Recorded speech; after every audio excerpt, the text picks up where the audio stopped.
যে বৈষম্যের জন্য আমরা যুদ্ধ করেছি। আজকে এই আহতরা যোদ্ধারা যাদের অবদানের কারণে আজকে রাষ্ট্র সেই যোদ্ধারা আজকে অবৈষম্য শিকার হচ্ছে। আমাদের দাবি একটাই ছিল যে আমাদের কাছে যে চিকিৎসা, যে পুনর্বাসন, যে আর্থিক সহায়তা, এগুলো খুবই নগণ্য মনে হয়েছে। আমরা কল্পনা করতে পারিনি যে আমাদের জন্য 4 লাখ টাকা বরাদ্দ করবে, 3 লাখ টাকা বরাদ্দ করবে। আমরা 4 মাস 5 মাসে মেডিকেলে থাকাকালীন আমাদের বিভিন্ন ভাইয়েরা দেনা, বিভিন্নভাবে লোন, বিভিন্নভাবে এইভাবে করতে করতে ভাই 4 মাসে একটা মানুষের স্বাভাবিক খরচ আছে 3-4 লাখ টাকা। আপনারা একটু বিবেক করে দেখবেন আমাদের যে আর্থিক যে সহায়তাগুলো, সেই আর্থিক সহায়তাগুলো কাছে আমরা বৈষম্যর শিকার হচ্ছি। আমার কাছে মনে হচ্ছে যে আজকে যে তারা যে ঘোষণা দিয়েছে পুনর্বাসন তো আমাদের লাগবেই ভাই। আমরা তো চলতে পারি না, আমরা তো হাঁটতে পারি না, আমাদের কষ্ট করে এই লাঠিতে ভর দিয়ে হাঁটতে হয়। শরীরের এক পাশে গুলি লেগে সামনের থেকে বেরিয়ে গেছে, পায়ের রগ কেটে গেছে। এমত অবস্থায় হাজারো শরীরে স্প্রিন্টারের গুলি।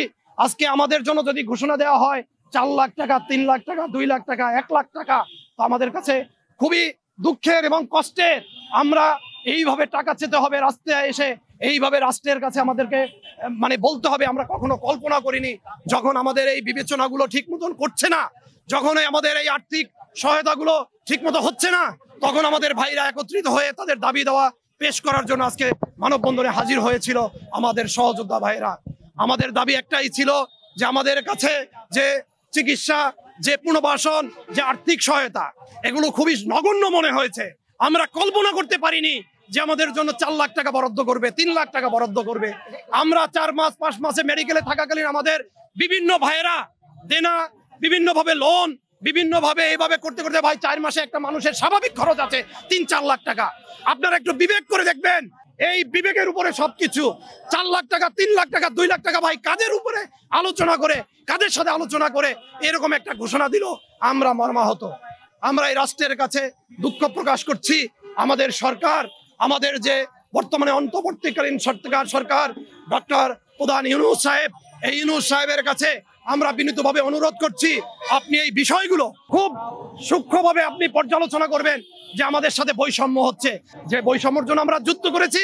আজকে এই আহতরা যোদ্ধারা যাদের অবদানের কারণে আজকে রাষ্ট্র সেই যোদ্ধারা আজকে অবৈষম্য শিকার হচ্ছে। আমাদের এই আর্থিক সহায়তা পর্যাপ্ত আমরা মনে করছি না।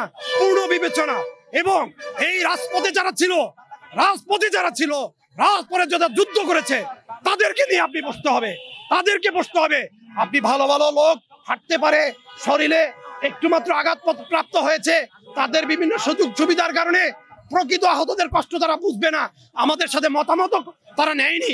সুতরাং আমরা মনে করি আমাদের মতামত নিয়ে, আমাদের সবার কথা নিয়ে আমাদেরকে সিদ্ধান্ত দিতে হবে। পরবর্তীতে আমাদের জানাতে হবে আমাদের এই আর্থিক সহায়তার বিষয়টা।